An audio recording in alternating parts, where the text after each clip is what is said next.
Hello, welcome back to Heretic Owl Tarot.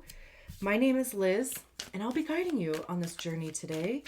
This is a reading for Scorpio, wherever Scorpio is in your chart.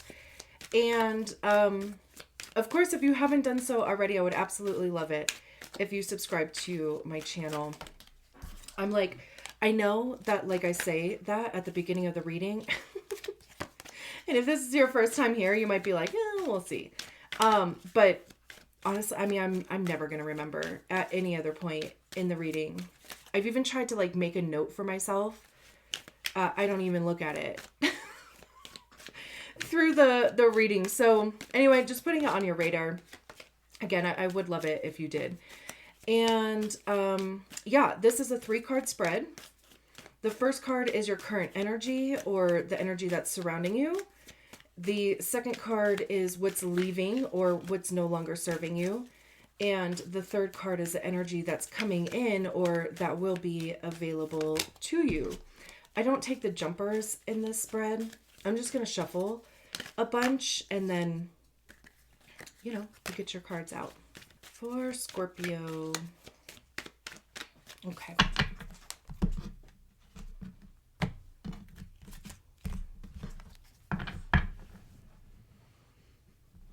All right, current energy. We have the 7 of Cups. What's leaving, the 10 of Pentacles. What's coming in, the 2 of Swords. And then to clarify the 7 of Cups, we have the Knight of Cups. To clarify the 10 of Pentacles, we have the 10 of Cups. Interesting. And to clarify the 2 of Swords, we have the 5 of Pentacles. It's interesting. There's a lot of weighing options here, is how it feels to me. I do think it's interesting that the 10 of Pentacles and the 10 of Cups is in the position of what's leaving, or that's no longer serving you. I mean, we'll get there, of course. But it does just have this sense, and maybe it's just because too, I'm kind of putting my bias in here, right? Because nothing is good or bad. Right, but these feel like they should be switched. But that's also in a perfect world, right? So anyway, and like I said, I do just think that it's my bias that's kind of coming through on that. So anyway, we start with the 7 of Cups and the Knight of Cups. And it's interesting because, the 7 of Cups is about options. It's going through, it's the Marie Kondo effect is the best way that I could put it, right? It's going through different aspects of your life and asking yourself, does this thing make me feel good? Is this something that I want to prioritize right now? Is it something that I can maybe just stick a pin in and come back to later, or get rid of it altogether, energetically, physically, emotionally, whatever, right? And it's interesting because, we have this girl sitting on top of this dragon here. And, the dragon has 3 cups in their hand. There's 3 cups on the ground still. So it's almost it has this feeling of searching for something, right? And it is water, right? So it's very much like Scorpio energy.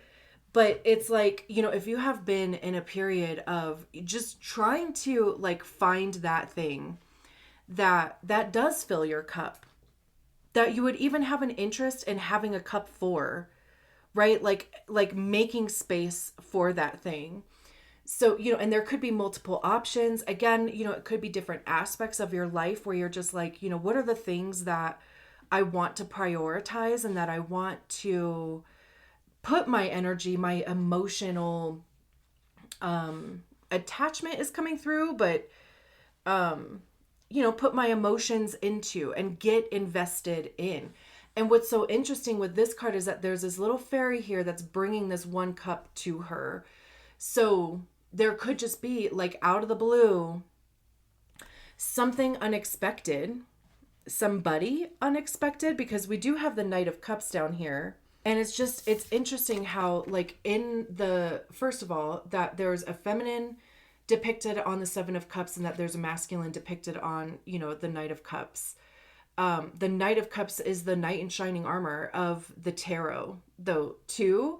So, but also what I find interesting is that, there is this fairy that's bringing, I hope you can see that. I can't see the camera, but, there's this fairy that's bringing this cup to her.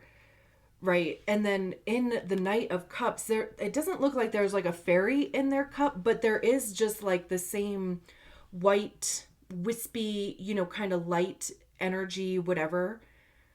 That's also like in their cup. So, I mean, it could be a literal person if you have been trying to manifest a literal person.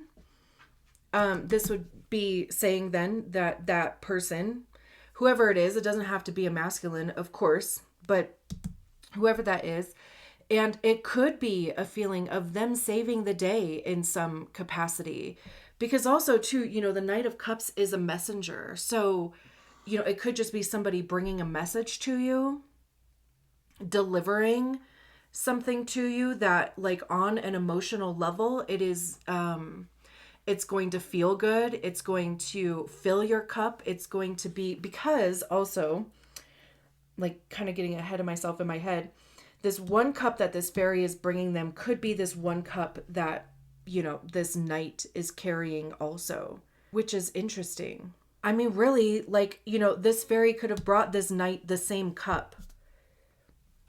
And it's like this kismet thing of like people coming together. And again, it doesn't have to be romantic. It could be. I know I do that a lot where I'm like, let me just clarify, because, I mean, it could be a friend, like, just meeting the perfect person to like go do stuff with. And, like you guys have the same interest. You have, very, complementary personalities, and you have a really good time. It could be a job that really just fits in with you, that you really get a sense of fulfillment out of, and like truly like what you are looking for, everything just kind of fits the bill, and same, they feel the same way about you type of thing. However that fits. And what is so interesting, like I said, we have the 10 of Pentacles and the 10 of Cups over on what is leaving. And to me, it literally feels like having to step outside of your comfort zone, truly, or leave behind like your creature comforts. It's like having to leave the house, having to,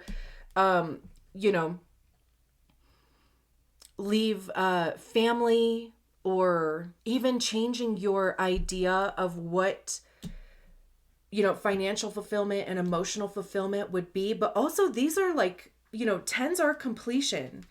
So there is a sense of this being already taken care of over here and not having to really worry about it. There's a sense of mastery. Pentacles have to do with our money. The 10 of Pentacles is, generational wealth. It's legacy, right? It's generations too. We can see this castle behind them.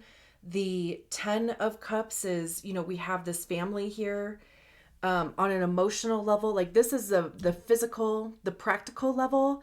The 10 of Cups is the emotional level, feeling fulfilled, feeling purposeful, having community, having that like sense of belonging.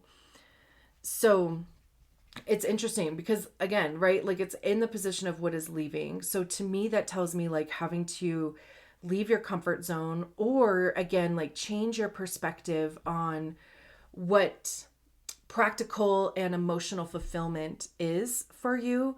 And even too, like what you would do to achieve it. I mean, it could also be whatever the 7 of Cups and the Knight of Cups is going to cause some sort of disruption to the 10 of Pentacles and the 10 of Cups up there. And then what's coming in is the 2 of Swords and the 5 of Pentacles. This is like mental, I keep wanting to say like anguish, but that's not it. It's like, the 2 of Swords is about indecision. It's like feeling like you can't make a decision.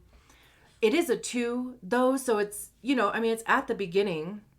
We start with the Ace of Swords, which is, like a new idea, new perspective. You could have discovered a new truth. The Two of Swords is like, shit, now what? Like, what do I do with that? Right? It's like, your mind is going at like a million miles a minute, because it's like, trying to intuit or trying to come up with like all of the ways that like something could happen, but the focus is usually on like the negative for some reason. It's like, we want to be prepared for any type of negative outcome.